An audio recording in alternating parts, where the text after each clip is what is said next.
আজকের ক্লাসে আমরা নিউক্লিওফিলিক প্রতিস্থাপন বিক্রিয়া সম্পর্কে আলোচনা করব এবং এই বিক্রিয়ার মেকানিজম সম্পর্কে পড়ব।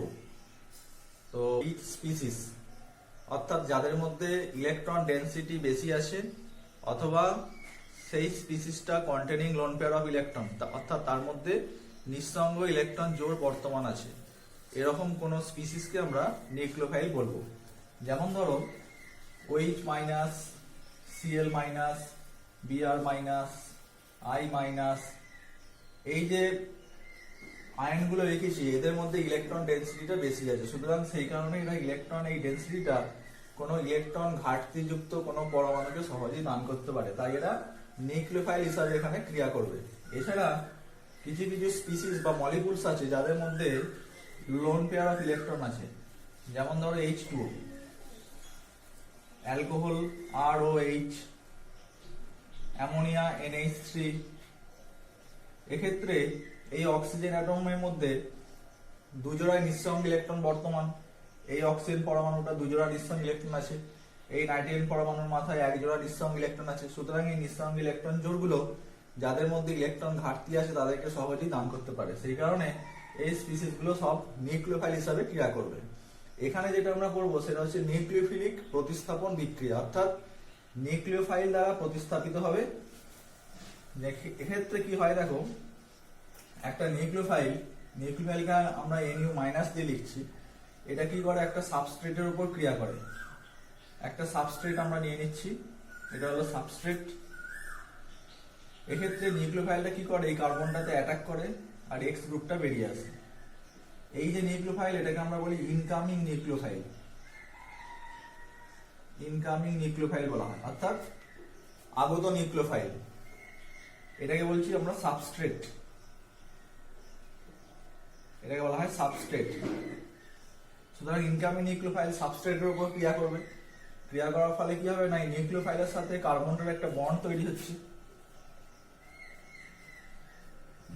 আর এক্স মাইনাসটা বেরিয়ে আসছে, তাহলে এইটা হচ্ছে প্রোডাক্ট তৈরি হলো। আর এটাকে বলি আমরা লিভিং নিউক্লিওফাইল, এটাকে লিভিং নিউক্লিওফাইল বলা হয়।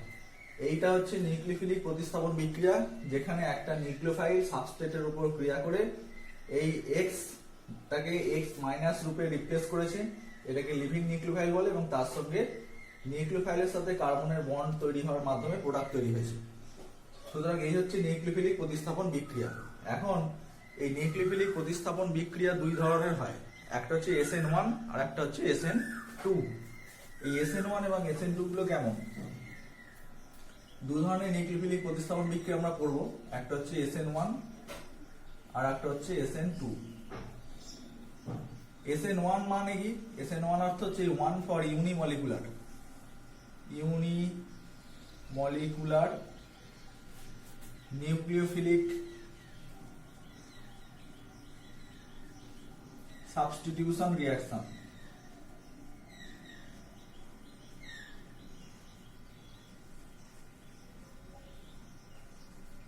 এটা হচ্ছে ইউনিমলিকুলার নিউক্লিওফিলিক সাবস্টিটিউশন রিঅ্যাকশন। আর SN2 মানে হচ্ছে 2 ফর বাইমলিকুলার,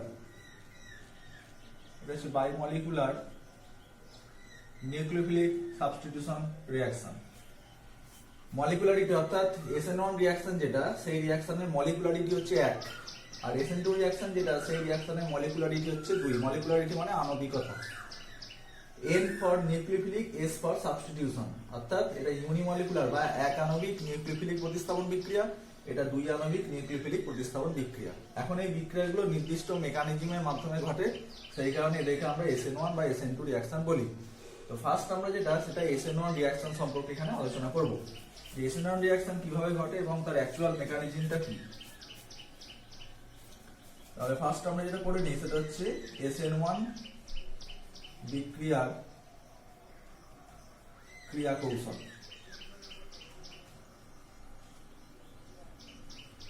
SN1 বিক্রিয়াটা কিভাবে ঘটে, এখানে ধরো SN1 বিক্রিয়া আমরা একটা জেনারেল SN1 রিঅ্যাকশন ধরি, যেখানে ধরো টারসিয়ারি বিউটাইল ব্রোমাইড CH3CBr, এটাকে টারসিয়ারি বিউটাইল ব্রোমাইড বলে। এটাকে যদি আমরা জলীয় KOH অর্থাৎ অ্যাকোয়াস কেওএইচ সহ হিট করি, তাহলে এই বিআর যে গ্রুপটা সেটা এক্ষেত্রে নিউক্লিওফাইল আছে OH মাইনাস, এই OH মাইনাস দ্বারা রিপ্লেস হবে। সেক্ষেত্রে প্রোডাক্ট হচ্ছে CH3COH, আর এক্ষেত্রে বিআরটা বিআর মাইনাস হিসাবে বেরিয়ে আসছে। এই বিআর মাইনাসটা এক্ষেত্রে কেওএইচ এর সঙ্গে যুক্ত হয়ে যাবে। এই বিআর মাইনাস আয়নটা কে প্লাস আয়নের সঙ্গে যুক্ত হয়ে কে বিআর এ পরিণত হয়। অর্থাৎ এক্ষেত্রে আমরা বিআর মাইনাসটা না লিখে এক্ষেত্রে আমরা কে বিআরটা লিখব। সুতরাং এটা হচ্ছে একটা SN1 রিঅ্যাকশন, এবং এই যে রিঅ্যাকশনটা লেখা আছে এই রিঅ্যাকশনটা হচ্ছে একটা SN1 ক্রিয়া কৌশলের মাধ্যমে ঘটে। এখন SN1 ক্রিয়া কৌশল এই রিঅ্যাকশনটার উপর দেখা গেল SN1 ক্রিয়া কৌশল হচ্ছে দুটো স্টেপে ঘটে, অর্থাৎ এই রিঅ্যাকশনটার দুটো স্টেপ আছে। তো কিভাবে ঘটে দেখো। ফার্স্ট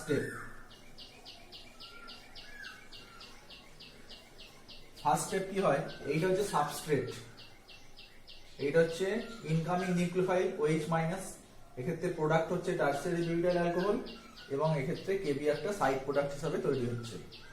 ফার্স্ট কি হয়, এই যে সাবস্ট্রেট আছে টারসিয়ারি বিউটাইল ব্রোমাইড, এখান থেকে লিভিং গ্রুপটা অপসারিত হয়। অপসারণের ফলে প্রথমে টারসিয়ারি বিউটাইল ক্যাটায়ন তৈরি হয়। ফার্স্ট স্টেপে কি হচ্ছে, CH3CBr। এই স্টেপটাতে এটা হচ্ছে একটা রিভার্সিবল স্টেপ, এবং এই স্টেপটা স্লো স্টেপ, এটাকে আমরা RDS বলি, অর্থাৎ রেট ডিটারমিনিং স্টেপ। অর্থাৎ এই স্টেপটার উপরে রিঅ্যাকশন রেটটা ডিপেন্ড করে। এবং এক্ষেত্রে প্রথমে কি হয়, এই যে বন্ডটা, এই বন্ডটা ব্রেক করে, কার্বন হ্যালোজেন বন্ডটা ব্রেক করছে, ব্রেক করার ফলে ক্যাটায়ন তৈরি হচ্ছে, কার্বোক্যাটায়ন প্লাস বিআর মাইনাস। সুতরাং ফার্স্ট স্টেপে সাবস্ট্রেট ছিল টারসিয়ারি বিউটাইল ব্রোমাইড, যার হ্যালোজেন এবং কার্বন এই বন্ডটা ব্রেক করেছে, ভেঙে গেছে, ভেঙে যাওয়ার ফলে প্রথমে কার্বোক্যাটায়ন তৈরি হয়েছে, এটা টারসিয়ারি বিউটাইল ক্যাটায়ন, এবং তার সঙ্গে বিআর মাইনাসটা তৈরি হচ্ছে। এই স্টেপটা মনে রাখতে হবে স্লো স্টেপ, এবং এটা রেট ডিটারমিনিং স্টেপ। এবং এই যে স্টেপটা লেখা আছে এটা হচ্ছে একটা তাপগ্রাহী বিক্রিয়া, স্টেপটা তাপগ্রাহী বিক্রিয়া, এবং এটা খুব স্লো স্টেপ, অর্থাৎ খুব ধীরে ধীরে ঘটে, এবং এই স্টেপটার উপরেই রিঅ্যাকশন রেটটা ডিপেন্ড করে। এক্ষেত্রে যে টারসিয়ারি বিউটাইল কার্বোক্যাটায়ন যেটা তৈরি হয়েছে, এই কার্বোক্যাটায়নটা যত বেশি স্টেবল হবে তত রিঅ্যাকশন রেটটা ইনক্রিজ করবে। অর্থাৎ SN1 বিক্রিয়ার হার নির্ভর করে এই কার্বোক্যাটায়নটার স্থায়িত্বের উপর, এবং এই কার্বোক্যাটায়নটা যত বেশি স্থায়ী হবে SN1 বিক্রিয়ার হার কিন্তু তত বৃদ্ধি পাবে। সুতরাং ফার্স্ট স্টেপে এই বিক্রিয়াটা ঘটে। নেক্সট কি হয়, এবার সেকেন্ড স্টেপ।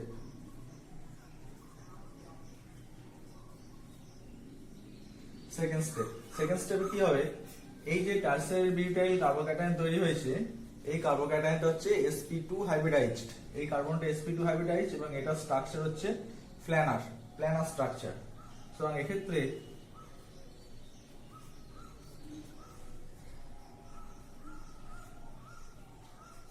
এই হচ্ছে স্ট্রাকচার। এই যে কার্বোক্যাটায়নটা, কার্বনের সঙ্গে 3টে CH3 ছিল, আর কার্বন অ্যাটমটা পজিটিভ চার্জ, sp2 হাইব্রিডাইজড, সুতরাং এটা একটা প্ল্যানার স্ট্রাকচারে আছে। এটার পর ইনকামিং নিউক্লিওফাইল হচ্ছে OH মাইনাস, সেই OH মাইনাসটা এই কার্বোক্যাটায়নকে অ্যাটাক করে। এবং এই স্টেপটা হচ্ছে ফার্স্ট, এটা একটা তাপমোচী বিক্রিয়া, এবং সেই কারণে এটা একটা ফার্স্ট রিঅ্যাকশন, যার ফলে OH মাইনাসের সঙ্গে এই কার্বোক্যাটায়নটার একটা বন্ড তৈরি হচ্ছে, যার ফলে প্রোডাক্ট হিসাবে আমরা কি পাচ্ছি, CH3COH। এই প্রোডাক্ট আমরা পেয়ে যাচ্ছি, টারসিয়ারি বিউটাইল অ্যালকোহল। সুতরাং এই রিঅ্যাকশনটার উপর রিঅ্যাকশন রেট কিন্তু ডিপেন্ড করবে না, যেহেতু এটা ফার্স্ট স্টেপ, আগেরটা স্লো স্টেপ ছিল, সেই কারণে স্লো স্টেপের উপর রিঅ্যাকশন রেটটা ডিপেন্ড করে। এই হলো SN1 রিঅ্যাকশন, এবং এই SN1 রিঅ্যাকশনটা SN1 ক্রিয়া কৌশলের মাধ্যমে দুটো স্টেপে ঘটে। বিক্রিয়ার হার কেবলমাত্র সাবস্ট্রেটের গাঢ়ত্বের উপর নির্ভর করে, কারণ এই যে স্লো স্টেপটাতে শুধুমাত্র সাবস্ট্রেটটা অংশগ্রহণ করেছে, এবং এটাই রেট ডিটারমিনিং স্টেপ, যার ফলে বিক্রিয়ার হার R সমানুপাতিক কনসেন্ট্রেশন অফ CH3CBr, এবং পাওয়ার হচ্ছে 1। যেহেতু শুধুমাত্র সাবস্ট্রেটটা অংশগ্রহণ করেছে স্লো স্টেপটাতে, সুতরাং SN1 রিঅ্যাকশন রেট সাবস্ট্রেটের গাঢ়ত্বের উপর ডিপেন্ড করছে, নিউক্লিওফাইলের গাঢ়ত্বের উপর এক্ষেত্রে কিন্তু ডিপেন্ড করে না। সুতরাং এক্ষেত্রে বলতে পারি R সমান K into C CH concentration of CH3CBr যেহেতু সাবস্ট্রেটের গাঢ়ত্বের উপর নির্ভর করছে তাই এর রেসপেক্টে রিঅ্যাকশনটার মলিকুলারিটি 1 অর্থাৎ এক আণবিক নিউক্লিওফিলিক প্রতিস্থাপন বিক্রিয়া। এই হলো SN1 রিঅ্যাকশন। নেক্সট আমরা যেটা পড়বো সেটা হচ্ছে SN2 রিঅ্যাকশন এবং তার ক্রিয়া কৌশল। এবার আমরা SN2 রিঅ্যাকশন সম্পর্কে পড়বো।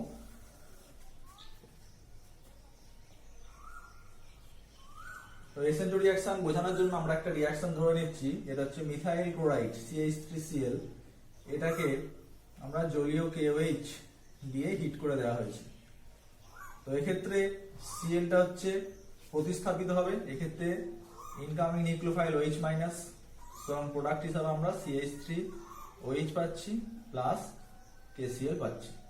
সুতরাং এটা হচ্ছে প্রোডাক্ট, আর এখানে KCl-টা বেরিয়ে আসছে, যেখানে Cl মাইনাসটা হচ্ছে লিভিং নিউক্লিওফাইল হিসাবে বেরিয়ে আসছে।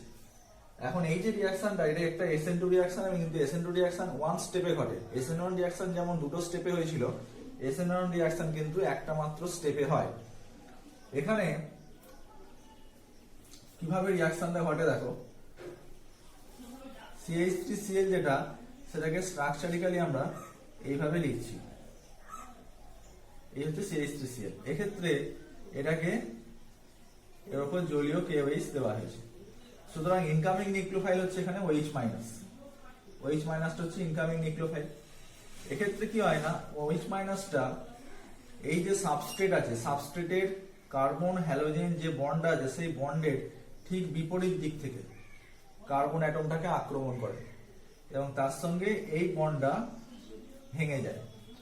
অর্থাৎ এক্ষেত্রে ইনকামিং নিউক্লিওফাইল OH মাইনাস সাবস্ট্রেটের CCl বন্ধন অক্ষের বিপরীত দিক থেকে কার্বন অ্যাটমটাকে আক্রমণ করছে, তার সঙ্গে CCl বন্ডটা ব্রেক ঘটছে, অর্থাৎ বন্ধনটা বিভাজিত হচ্ছে। চার্জযুক্ত নিউক্লিওফাইল এবং এই যে হ্যালোজেন পরমাণু, এরা সর্বাধিক দূরত্বে অবস্থান করে। এই দুটোর মধ্যে, এইটা এবং এই দুটোর মধ্যে দূরত্ব সবচেয়ে বেশি, কারণ এদের মধ্যে যে স্থির তড়িৎ বিকর্ষণ বলটা সবচেয়ে কম হবে। দূরত্ব বেশি হলে তবেই তাদের মধ্যে বিকর্ষণ বলটা কম। তো সেই কারণে এরপর OH মাইনাস আয়নের ইলেকট্রন জোড়টা যত কার্বন পরমাণুর দিকে সরে আসবে, এই CCl বন্ডের যে ইলেকট্রন জোড় আছে, সেই ইলেকট্রন জোড়টাও তত Cl পরমাণুর দিকে সরে যেতে থাকবে। যার ফলে এমন একটা অবস্থা সৃষ্টি হয় যেখানে OH এর সঙ্গে কার্বনের বন্ড সম্পূর্ণভাবে গঠিত হয় না, আবার C এর সাথে Cl এর বন্ডটা সম্পূর্ণভাবে বিভাজিত হয় না, এবং সেটাকে আমরা ট্রানজিশন স্টেট বলি। এই ট্রানজিশন স্টেটটা কেমন হবে, এক্ষেত্রে দেখো OH CH H তিনটে H ডটেড দিয়ে Cl। তো এক্ষেত্রে এই যে OH-টা, এটা partially negative charge, Cl partially negative charge, এটা হ্যাশ চিহ্ন দেওয়া আছে, যেটাকে আমরা ট্রানজিশন স্টেট বলছি। এক্ষেত্রে OH মাইনাসের সাথে কার্বনের বন্ড সম্পূর্ণভাবে গঠিত হয়নি, আবার কার্বনের সাথে Cl এর এটা সম্পূর্ণভাবে ব্রেক করেনি, অর্থাৎ বিভাজিত হয়নি। পার্সিয়ালি নেগেটিভ চার্জ, এটাও পার্সিয়ালি নেগেটিভ চার্জ। এক্ষেত্রে সাবস্ট্রেটটা sp3 হাইব্রিডাইজ ছিল, অর্থাৎ চতুস্থলৈক আকৃতি ছিল। এক্ষেত্রে যে ট্রানজিশন স্টেট যেটা তৈরি হয়েছে, সেক্ষেত্রে কার্বন অ্যাটমটা হচ্ছে sp2 হাইব্রিডাইজড এবং এটা প্ল্যানার স্ট্রাকচারে আছে। এরপর OH মাইনাস আয়নের ইলেকট্রন জোড়টা যত কার্বন পরমাণুর দিকে সরে আসবে, তত এই যে বন্ডটা এবার ব্রেক করে যাওয়ার সম্ভাবনা থাকবে। এরকম অবস্থায় আস্তে আস্তে একটা সময় দেখা যাবে যে OH এর সঙ্গে কার্বনের বন্ডটা সম্পূর্ণভাবে গঠিত হয়ে যায়, এবং সেই মুহূর্তে C এর সঙ্গে Cl এর এই যে বন্ডটা সম্পূর্ণভাবে বিভাজিত হয়ে যায়, এবং তখন আমরা প্রোডাক্ট হিসাবে এই মিথাইল অ্যালকোহলটা পাবো প্লাস Cl মাইনাস। তাহলে এক্ষেত্রে OH এর সঙ্গে কার্বনের বন্ড হলো, এটা হলো মিথাইল অ্যালকোহল, আর এক্ষেত্রে Cl মাইনাসটা লিভিং নিউক্লিওফাইল হিসাবে বেরিয়ে আসছে। এই হলো SN2 রিঅ্যাকশন। সুতরাং SN2 রিঅ্যাকশন একটা ওয়ান স্টেপে ঘটছে, এবং যেহেতু এইটাই রিঅ্যাকশনের রেট ডিটারমিনিং স্টেপ RDS, এটা হচ্ছে RDS, এবং এই রিঅ্যাকশনটার উপরই বা এই স্টেপটার উপরই rate of the reaction depends করছে। এবং এক্ষেত্রে দেখতে পাচ্ছি যে রিঅ্যাকশন রেট আর সমানুপাতিক concentration of OH minus two concentration of CH3Cl, অর্থাৎ সাবস্ট্রেট এবং ইনকামিং নিউক্লিওফাইল উভয়ের কনসেন্ট্রেশনের উপর নির্ভর করে। এর পাওয়ারে 1, এরও পাওয়ারে 1। সেই কারণে এই রিঅ্যাকশনটাকে আমরা দুই আণবিক নিউক্লিওফিলিক সাবস্টিটিউশন রিঅ্যাকশন বলা হয়। তো বায়োমলিকুলার রিঅ্যাকশন, টোটাল মলিকুলারিটি এই রিঅ্যাকশনের ক্ষেত্রে টু, কারণ OH মাইনাসও পার্টিসিপেট করছে এবং CH3Cl এটাও পার্টিসিপেট করছে। যতগুলো মলিকুলস বা যতগুলো আয়ন রেট ডিটারমিনিং স্টেপে পার্টিসিপেট করে সেটাই তার মলিকুলারিটি হয়। তাহলে এক্ষেত্রে মলিকুলারিটি হচ্ছে 2, সেই কারণে এটাকে আমরা SN2 রিঅ্যাকশন বলা হয়। যেটা পড়বো সেটা হলো এই SN1 এবং SN2 বিক্রিয়ার হারের উপর কি কি এফেক্ট কাজ করতে পারে বা কি কি এফেক্ট এই রিঅ্যাকশন রেটগুলোকে চেঞ্জ করতে পারে, সেইগুলো নিয়ে আমরা এখন আলোচনা করব। এখানে দেখো কতগুলো ফ্যাক্টর যেগুলো SN1 এবং SN2 বিক্রিয়ার হারের প্রভাব, মানে SN1 ও SN2 বিক্রিয়া হারের উপর প্রভাব সমূহ। SN1 ও SN2 বিক্রিয়া হারের উপর প্রভাব সমূহ, কতগুলো ফ্যাক্টর যেটা SN1 এবং SN2 রিঅ্যাকশন রেট, এই SN1 অথবা SN2 রিঅ্যাকশন রেটটাকে চেঞ্জ করতে পারে। তো প্রথম উদাহরণ দেব সাবস্ট্রেটের প্রকৃতি। সাবস্ট্রেট, প্রথমে সাবস্ট্রেট মানে সাবস্ট্রেটটা কেমন হওয়া প্রয়োজন। SN1 এবং SN2 রিঅ্যাকশনের ক্ষেত্রে সাবস্ট্রেট কিন্তু ডিফারেন্ট হবে, কারণ SN1 যখন রিঅ্যাকশন নেবো তখন সাবস্ট্রেটটা 3 ডিগ্রি হলে ভালো হয়, কিন্তু SN1 SN2 যখন রিঅ্যাকশন করব তখন সাবস্ট্রেটটা যত ছোট হবে তত ভালো। 1 ডিগ্রি হলে সাবস্ট্রেট সবচেয়ে ভালো হবে SN2 রিঅ্যাকশনের ক্ষেত্রে। সেটা কেন হবে এক্সপ্লেন করা যায়। এখানে দেখো যে CH3Cl CH2Cl CH3CH CH3Cl CH3CH3CH3Cl এরকম আমরা 4টে সাবস্ট্রেট নিয়েছি। এটা মিথাইল ক্লোরাইড, এটা ইথাইল ক্লোরাইড, এটা আইসোপ্রোপাইল ক্লোরাইড আর এটা টারশারি বিউটাইল ক্লোরাইড। সুতরাং সাবস্ট্রেটের স্টেরিক ইন্টেন্স আস্তে আস্তে বাড়ছে, কারণ এটা হচ্ছে আলফা কার্বন। সাবস্ট্রেটে এই যে হ্যালোজেন অ্যাটমটা যে কার্বনের সঙ্গে যুক্ত আছে এটাকে আমরা আলফা কার্বন বলি। এই কার্বনটা হচ্ছে আলফা কার্বন। তো এক্ষেত্রে আলফা কার্বনটার সাথে একটা অ্যালকিল গ্রুপ যুক্ত আছে। এক্ষেত্রে এইটা হচ্ছে আলফা কার্বন, এর সাথে দুটো অ্যালকিল গ্রুপ যুক্ত আছে। এটা আলফা কার্বন যার সঙ্গে 3টে অ্যালকিল গ্রুপ যুক্ত আছে। সুতরাং এক্ষেত্রে সাবস্ট্রেটের মধ্যে স্টেরিক ইন্টেন্সটা ক্রমশ বাড়ছে। এখন আমরা যদি SN1 এবং SN2 রিঅ্যাকশন কম্পেয়ার করি, ফার্স্টে যদি আমরা SN1 রিঅ্যাকশন নিয়ে বলি, দেখো SN1 রিঅ্যাকশন কি হয় যে ফার্স্ট স্টেপে কার্বোক্যাটায়ন তৈরি হয়। CCl বন্ডটা প্রথমে ব্রেক করে, ব্রেক করার পর কার্বোক্যাটায়ন তৈরি হয় এবং সেই কার্বোক্যাটায়নটা যত বেশি স্টেবল হবে, যত স্থায়ী হবে, রেট অফ রিঅ্যাকশনটা তত ইনক্রিজ করবে, তত বৃদ্ধি পাবে। এখানে প্রথমে যদি এই বন্ডটা ব্রেক করে দেওয়া হয় তাহলে কার্বোক্যাটায়ন কি তৈরি হবে CH3+। এক্ষেত্রে এই বন্ডটা যদি ব্রেক হয়ে যায় তাহলে তৈরি হবে ইথাইল ক্যাটায়ন CH3CH2+। এক্ষেত্রে যদি এই বন্ডটা ব্রেক হয় তাহলে সেক্ষেত্রে কার্বোক্যাটায়ন তৈরি হবে CH3CH3+। আর এক্ষেত্রে এই বন্ডটা ব্রেক হলে কার্বোক্যাটায়ন তৈরি হবে CH3CH3+। এই যে কার্বোক্যাটায়নগুলো তৈরি হলো, এই কার্বোক্যাটায়নগুলোর মধ্যে দেখতে হবে কোনটা সবচেয়ে বেশি স্থায়ী। যেটা বেশি স্থায়ী হবে তার রেট অফ রিঅ্যাকশনটা ইনক্রিজ করবে, সবচেয়ে বেশি হবে। এখন এই 3 ডিগ্রি কার্বোক্যাটায়ন এইটা হচ্ছে সবচেয়ে বেশি স্টেবল, কারণ এই প্রত্যেকটা মিথাইল গ্রুপের ক্ষেত্রে এখানে প্লাস আই এফেক্ট আছে। এর প্লাস আই এফেক্ট, এরও প্লাস আই এফেক্ট, এইটারও প্লাস আই এফেক্ট, এবং এই প্লাস আই এফেক্টের ফলে কার্বন অ্যাটমের পজিটিভ চার্জ ডেন্সিটি যেটা সেটাকে কমিয়ে দিচ্ছে। তাছাড়া এখানে হাইপার কনজুগেশন আছে। এই যে কার্বন অ্যাটম, কার্বনের সাথে 3টে হাইড্রোজেন, এই কার্বনের সাথে 3টে হাইড্রোজেন, এই কার্বনের সাথে 3টে হাইড্রোজেন, মোট 9টা হাইড্রোজেন আছে, যেগুলোকে আমরা আলফা হাইড্রোজেন বলি। তো এই 9টা আলফা হাইড্রোজেনের জন্য এর 9টা হাইপার কনজুগেটিভ স্ট্রাকচার পাওয়া যাবে। সেই কারণে এই কার্বোক্যাটায়নটার স্টেবিলিটি সবচেয়ে বেশি। এক্ষেত্রে দেখো অ্যালকিল গ্রুপ দুটো আছে, তাহলে এই দুটো অ্যালকিল গ্রুপের প্লাস আই এফেক্ট হবে। এবং এক্ষেত্রে আলফা হাইড্রোজেন 3টে, এখানে আলফা হাইড্রোজেন 3টে, 6টা। তাহলে 6টা আলফা হাইড্রোজেনের জন্য এর 6টা হাইপার কনজুগেটিভ স্ট্রাকচার পাওয়া যাবে। অর্থাৎ একটা নো বন্ড রেজোন্যান্স বা বন্ধনবিহীন রেজোন্যান্স বা হাইপার কনজুগেশনের মাধ্যমে এটা স্থায়িত্ব অর্জন করবে, যার হাইপার কনজুগেটিভ স্ট্রাকচারের সংখ্যা হবে 6টা। এটাও একইভাবে প্লাস আই এফেক্টের দ্বারা স্থায়িত্ব অর্জন করবে এবং তার সঙ্গে হাইপার কনজুগেশন হবে। এক্ষেত্রে যেহেতু আলফা হাইড্রোজেন 3টে আছে, সুতরাং এক্ষেত্রে বন্ধনবিহীন রেজোন্যান্স বা হাইপার কনজুগেটিভ স্ট্রাকচারের সংখ্যা পাওয়া যাবে 3টে। সুতরাং এক্ষেত্রে আমরা মোট 3টে স্ট্রাকচার পাবো। এক্ষেত্রে হাইপার কনজুগেশন হলে 6টা স্ট্রাকচার পাবো, এক্ষেত্রে হাইপার কনজুগেশন হলে 9টা স্ট্রাকচার পাবো। এক্ষেত্রে কিন্তু কোনো রকম স্ট্রাকচার পাওয়া যাবে না, বা এক্ষেত্রে কোনো অ্যালকিল গ্রুপও নেই এর সঙ্গে যে ইন্ডাকটিভ এফেক্টের দ্বারা স্টেবিলিটি পাবে।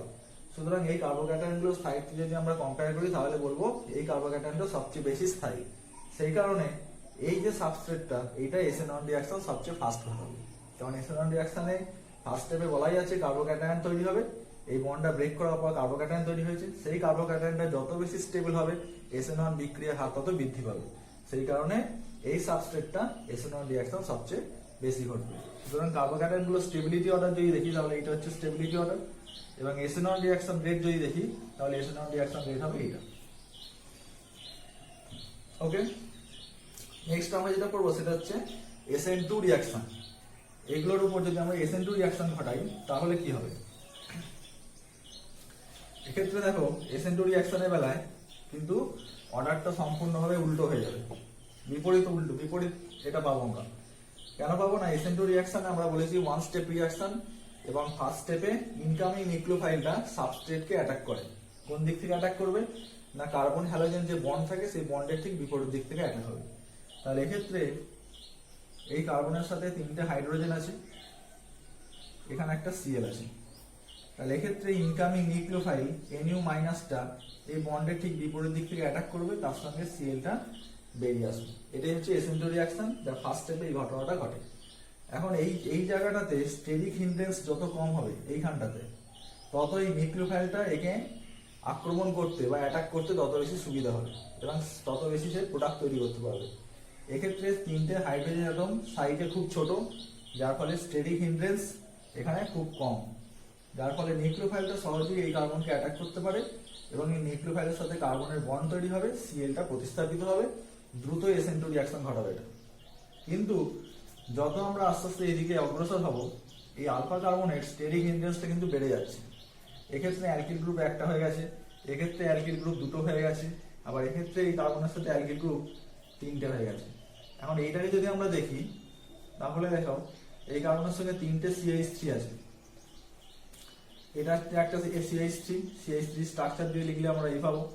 এই কার্বনের সঙ্গে একটা CH3 আছে, এই হবে একই রকম ভাবে এইটার সাথে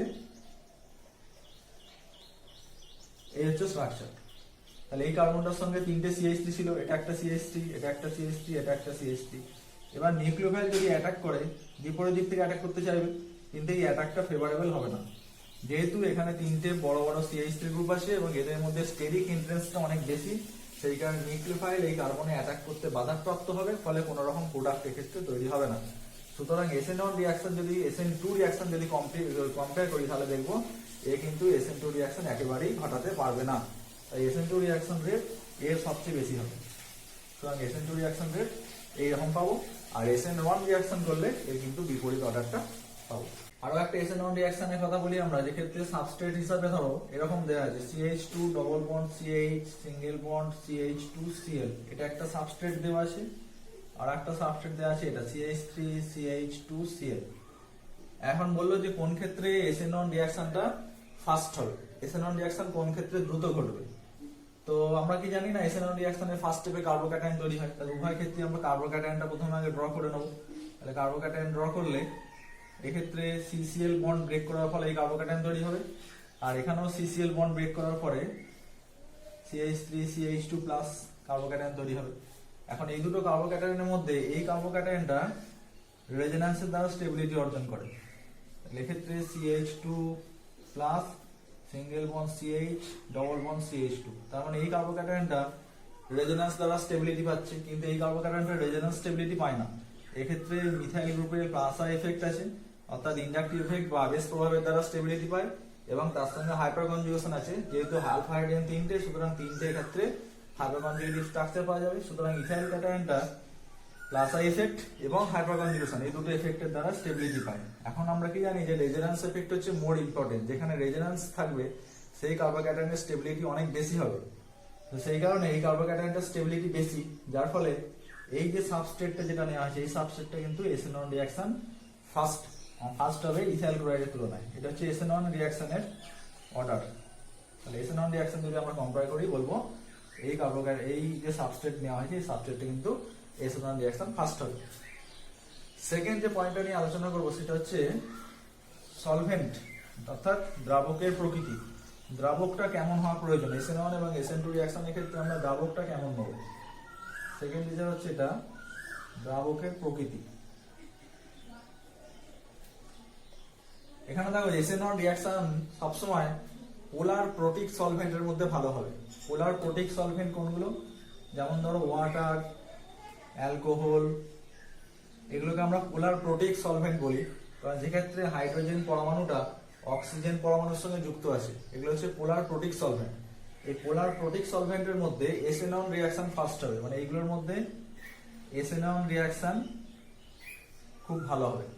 কিন্তু পোলার অ্যাপ্রোটিক সলভেন্ট যেগুলো, পোলার অ্যাপ্রোটিক সলভেন্ট যেগুলো, যেমন ধরো CH3COCH3, acetone, DMSO, dimethyl sulfoxide, DMF, dimethyl formamide, এই সলভেন্টগুলোর মধ্যে SN2 রিঅ্যাকশন সবচেয়ে ভালো হবে। এবার কেন ভালো হবে না, SN1 রিঅ্যাকশন আমরা কি জানি যে সাবস্ট্রেটটা নেওয়া হয়। SN1 রিঅ্যাকশনে এরকম একটা সাবস্ট্রেট থাকে RX, এইটার উপর নিউক্লিওফাইল অ্যাটাক করে, অ্যাটাক করার পর ROH হয়, তার সঙ্গে X মাইনাসটা বেরিয়ে আসে। তাহলে এক্ষেত্রে কি হবে, যদি আমরা ওয়াটার সলভেন্টটা নিয়ে করি, সলভেন্ট হিসাবে যদি আমরা ওয়াটার নিই, কি হবে, এই যে সাবস্ট্রেট যেটা আছে অ্যালকিল হ্যালাইড, এই অ্যালকিল হ্যালাইডের কার্বোক্যাটায়ন হচ্ছে R+, আর হ্যালাইড আয়ন হচ্ছে X-। এই R+ এবং X- এই বন্ডটা যদি ব্রেক করে, কারণ SN1 রিঅ্যাকশনের ফার্স্ট স্টেপে আমরা জানি যে কার্বোক্যাটায়ন তৈরি হয়, তার সঙ্গে X টা বেরিয়ে এসে X- হয়, এই দুজনেই স্টেবিলিটি পায়। ওয়াটারের মধ্যে যদি হয় তাহলে দেখা যাবে এই কার্বোক্যাটায়নটা, ওয়াটার যেটা থাকে, যদি আমরা আরো ক্লিয়ার এখানে স্ট্রাকচারটা আঁকি, তাহলে দেখবে যে এই যে R+ যেটা হচ্ছে, এই R+টা ওয়াটারের লোন পেয়ার ইলেকট্রন অ্যাকসেপ্ট করে, ওয়াটারের যেটা লোন পেয়ার ইলেকট্রন OH2, একই নম্বরে OH2, এখানে অক্সিজেন পরমাণুর লোন পেয়ার ইলেকট্রন গুলো এই কার্বোক্যাটায়নটা অ্যাকসেপ্ট করার ফলে স্টেবিলিটি পায়। আর একইভাবে এই যে X- যেটা আছে, X- হচ্ছে এটা হাইড্রোজেন বন্ধনের দ্বারা স্টেবিলিটি পায়, HOH, HOH, HOH, HOH। তাহলে এই যে হ্যালাইড আয়নটা জলের অণুর সাথে হাইড্রোজেন বন্ডিং দ্বারা স্টেবিলিটি পায়। আবার এই কার্বোক্যাটায়নটা জলের অক্সিজেন পরমাণুর নিঃসঙ্গ ইলেকট্রন জোড় গ্রহণ করার মাধ্যমে স্থায়িত্ব পায়। সুতরাং কার্বোক্যাটায়ন এবং হ্যালাইড আয়ন দুটোই স্টেবিলিটি পাচ্ছে, যার ফলে এখানে যে নিউক্লিওফাইলটা আছে, নিউক্লিওফাইলকে OH- এটা ফ্রি থাকতে পারছে। ফ্রি থাকার জন্য SN1 রিঅ্যাকশনটা দ্রুত ঘটাতে পারছে, মানে এই OH- টা X টাকে রিপ্লেস করে এই জায়গাতে আসতে পারছে। সেই কারণে SN1 রিঅ্যাকশন সবসময় পোলার প্রোটিক সলভেন্টের মধ্যে ভালো হয়।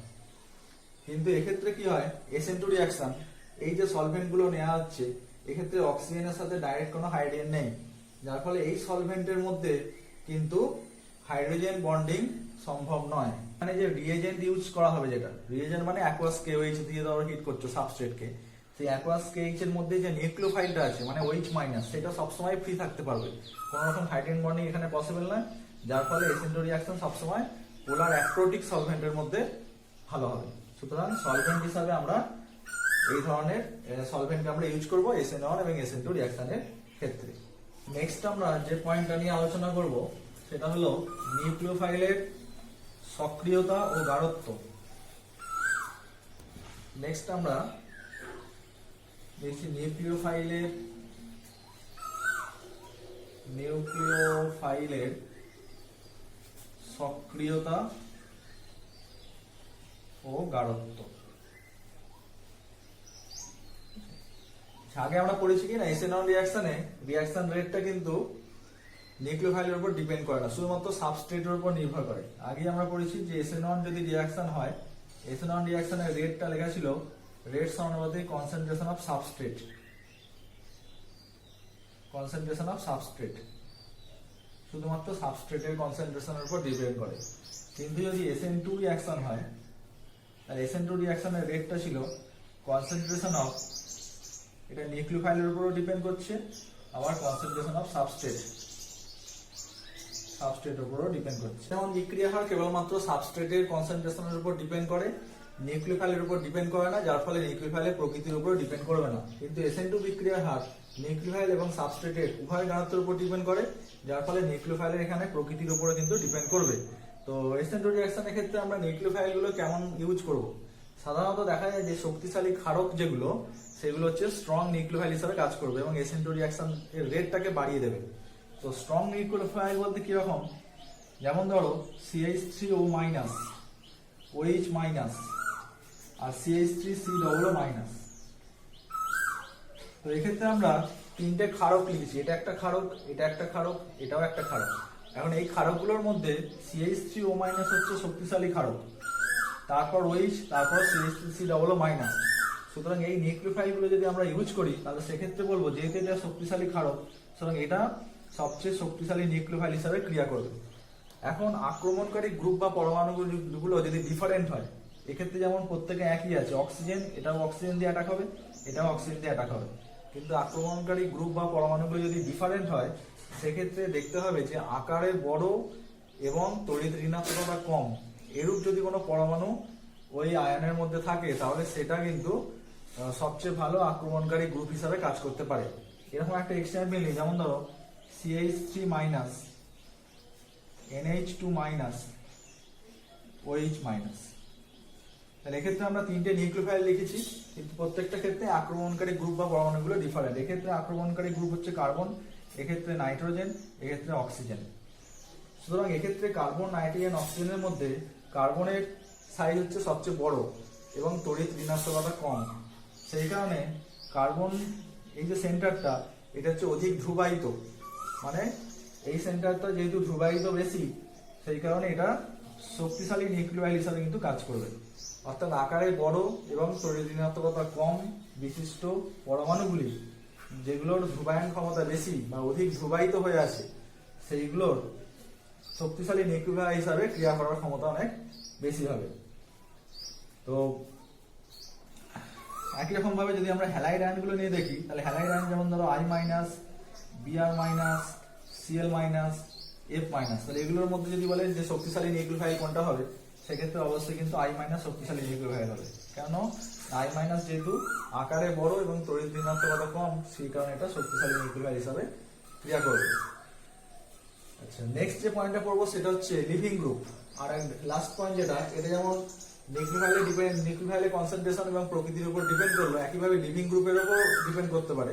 যদি লিভিং গ্রুপ খুব ভালো হয়, যে গ্রুপটা বেরিয়ে যাচ্ছে সাবস্ট্রেট থেকে, সেই লিভিং গ্রুপটা যত ভালো হবে, SN1 এবং SN2 দুটো রিঅ্যাকশনের ক্ষেত্রে রেট অফ দ্য রিঅ্যাকশন কিন্তু বাড়বে। কারণ SN1 এবং SN2 দুটো রিঅ্যাকশনের ক্ষেত্রেই দেখা যায় যে ফার্স্ট স্টেপে কি হয়, লিভিং গ্রুপটা অপসারিত হচ্ছে। তো লিভিং গ্রুপটা যত তাড়াতাড়ি অপসারিত হবে, তত কি হবে না, বোথ রিঅ্যাকশন অর্থাৎ SN1 এবং SN2 দুটো রিঅ্যাকশন রেটই কিন্তু বৃদ্ধি পাবে। নেক্সট আমরা SN1 এবং SN2 বিক্রিয়ার ত্রিমাত্রিক রসায়ন অর্থাৎ 3 ডাইমেনশনাল অ্যাপ্রোচ করলে কি হয় সেটা নিয়ে আমরা আলোচনা করব। তো প্রথমে আমরা পড়ব যেটা SN1 বিক্রিয়ার ত্রিমাত্রিক রসায়ন।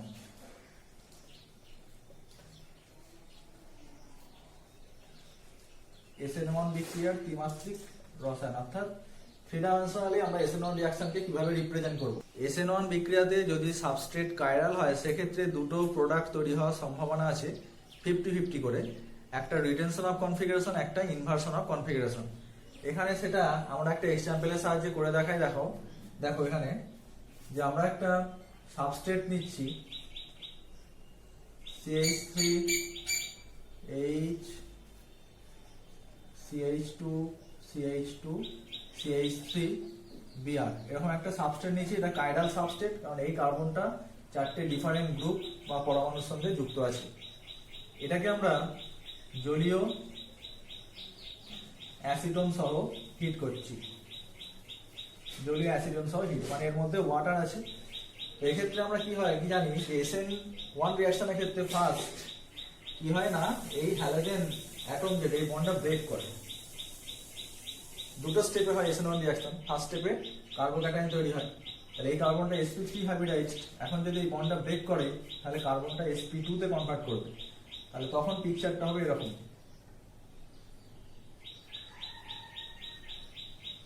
CH2, CH2, CH3। এই বন্ডগুলোকে এখানে এটা একটা স্ট্রেট লাইন দিয়ে বোঝানো হয়েছে, এটা ডটেড লাইন দিয়ে বোঝানো হচ্ছে, আর এটা একটা মোটা লাইন দিয়ে এটা বোঝানো হচ্ছে বন্ডগুলোকে এগুলো বোঝানোর জন্য। এটা অ্যাবভ দ্য প্লেন, এটা প্লেনের উপরে আছে, কেমন, এটা বিলো দ্য প্লেন, এটা প্লেনের নিচের দিকে আছে, এবং তিনটে বন্ডকে বোঝানো হয়েছে এটা। এক্ষেত্রে জলীয় অ্যাসিটন দিয়ে যদি আমরা হিট করি তাহলে প্রথমে এরকম একটা কার্বোক্যাটায়ন এখানে তৈরি হবে, মানে বিআরটা বেরিয়ে আসছে, তাহলে এক্ষেত্রে বিআরটা বেরিয়ে চলে এলো। এবং এই যে কার্বোক্যাটায়ন, এই কার্বোক্যাটায়নটা sp2 হাইব্রিডাইজড এবং এর দুটো লোব আছে, একটা অ্যাবভ দ্য প্লেন আর একটা হচ্ছে বিলো দ্য প্লেন, এরকম দুটো লোব পাওয়া যাবে বা পি অরবিটাল এর আছে। তাহলে এটা একটা প্ল্যানার স্ট্রাকচার পেলাম। এরপর এইখান থেকে নিউক্লিওফাইল যে অ্যাটাক হবে, সেকেন্ড স্টেপে কি হবে না, নিউক্লিওফাইল অ্যাটাক করবে। তাহলে এটা ফার্স্ট স্টেপে এই ঘটনাটা হলো। এবার সেকেন্ড স্টেপে কি হয়, এটা ফার্স্ট স্টেপ, সেকেন্ড স্টেপে কি হবে দেখো, সেকেন্ড স্টেপে এই যে কার্বোক্যাটায়নটা তৈরি হলো,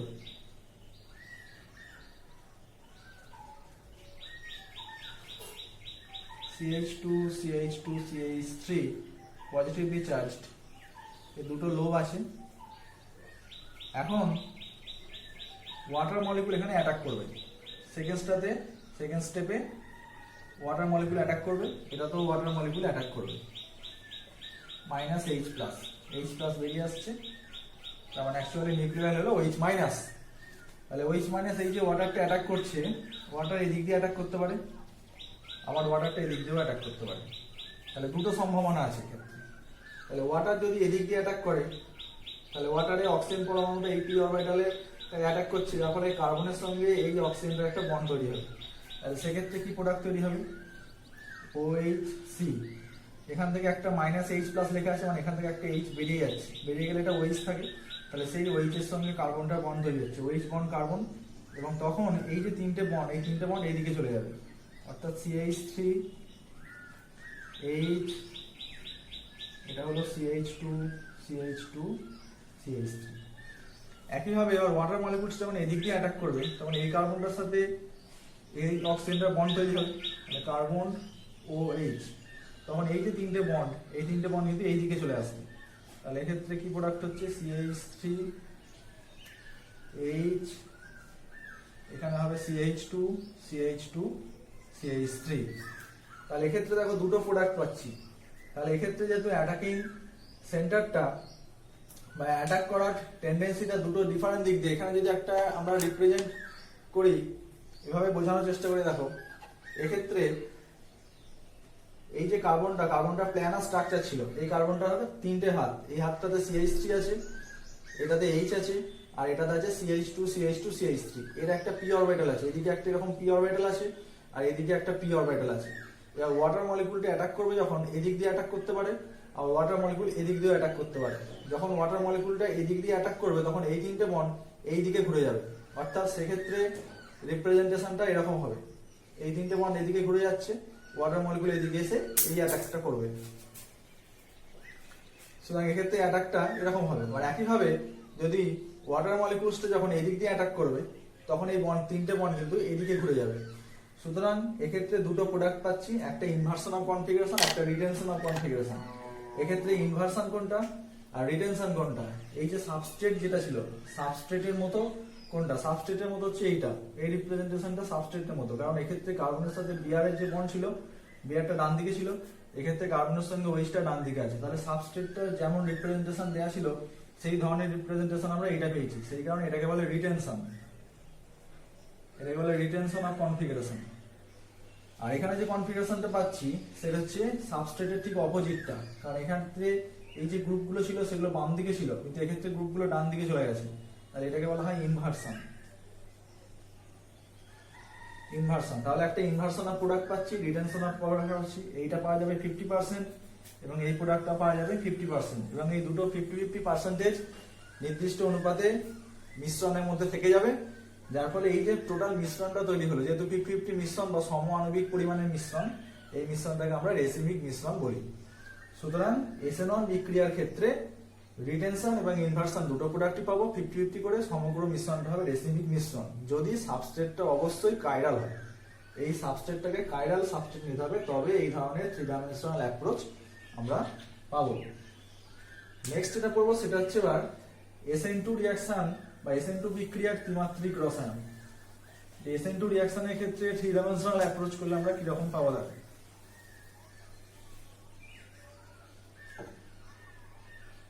সেকেন্ড যেটা পড়বো আমরা সেটা হচ্ছে SN2 বিক্রিয়ার ত্রিমাত্রিক রসায়ন। এক্ষেত্রেও দেখতে হবে যে সাবস্ট্রেটটাকে কিন্তু কাইরাল হতে হবে। যদি সাবস্ট্রেট আমরা কাইরাল নিয়ে করি তাহলে দেখবো যে SN2 রিঅ্যাকশনের ক্ষেত্রে শুধুমাত্রই ইনভার্সন অফ প্রোডাক্ট তৈরি হবে, কোনো রিটেনশন অফ প্রোডাক্ট কিন্তু এক্ষেত্রে তৈরি হবে না। তো আমরা একটা কাইরাল সাবস্ট্রেট দিচ্ছি এখানে CH3 H C2H5 Br। আমরা এখানে একটা কাইরাল সাবস্ট্রেট নিয়েছি। সাবস্ট্রেটটাকে যদি আমরা জলীয় KOH সহ হিট করি তাহলে এক্ষেত্রে ইনকামিং নিউক্লিওফাইল হচ্ছে OH-। সেই OH- কি করে সাবস্ট্রেটের কার্বন হ্যালোজেন এই যে বন্ড আছে বন্ডের ঠিক বিপরীত দিক থেকে কার্বন অ্যাটমটাকে আক্রমণ করে এবং একই সঙ্গে এই হ্যালোজেন গ্রুপটা বেরিয়ে যায়। তাহলে এক্ষেত্রে যে সাবস্ট্রেটটা ছিল সাবস্ট্রেটের দেখো ঠিক বিপরীত দিক থেকে এখানে অ্যাটাক হচ্ছে, তাহলে OH এর সঙ্গে কার্বনটার একটা বন্ড তৈরি হচ্ছে OH বন্ড C, এবং সেক্ষেত্রে এই যে তিনটে বন্ড আছে CH3 H এবং C2H5 সেটা কিন্তু ছাতার মতো উল্টে যাবে, বিপরীত দিকে উল্টে যাবে। যেহেতু অ্যাটাকটা এদিক থেকে হচ্ছে সঙ্গে সঙ্গে এই তিনটে বন্ড উল্টে এদিকে চলে আসবে। তাহলে এক্ষেত্রে CH3 H এবং এখানে C2H5 তার সঙ্গে Br- এক্ষেত্রে বেরিয়ে আসছে। সুতরাং এক্ষেত্রে যে কনফিগারেশনটা পাচ্ছি সেটা হচ্ছে সম্পূর্ণভাবে ইনভার্সন অফ কনফিগারেশন। তাহলে এটা হচ্ছে ইনভার্সন হবে, কারণ এখানে যে কনফিগারেশন ছিল তার ঠিক অপোজিট কনফিগারেশন পাচ্ছি, ইনভার্সন অফ কনফিগারেশন। সুতরাং SN2 রিঅ্যাকশনে সবসময় আমরা ইনভার্সন কনফিগারেশন পাবো এবং SN1 বিক্রিয়ার ক্ষেত্রে কিন্তু ইনভার্সন এবং রিটেনশন এই দু ধরনের কনফিগারেশনে পাবো। তো আজকে ক্লাসে তোমাদের SN1 এবং SN2 বিক্রিয়া সম্পর্কে পড়ালাম এবং এর ক্রিয়াকৌশল অর্থাৎ মেকানিজম, তার সঙ্গে কয়েকটি প্রবলেম এবং 3 ডাইমেনশনাল অ্যাপ্রোচ SN1 এবং SN2 রিঅ্যাকশনকে কিভাবে 3 ডাইমেনশনালি রিপ্রেজেন্ট করা যায় সেই সম্পর্কে তোমাদের সামনে আলোচনা করলাম। নেক্সট ক্লাসে আমরা এই চ্যাপ্টার পরবর্তী অংশটাকে নিয়ে আলোচনা করব। ওকে।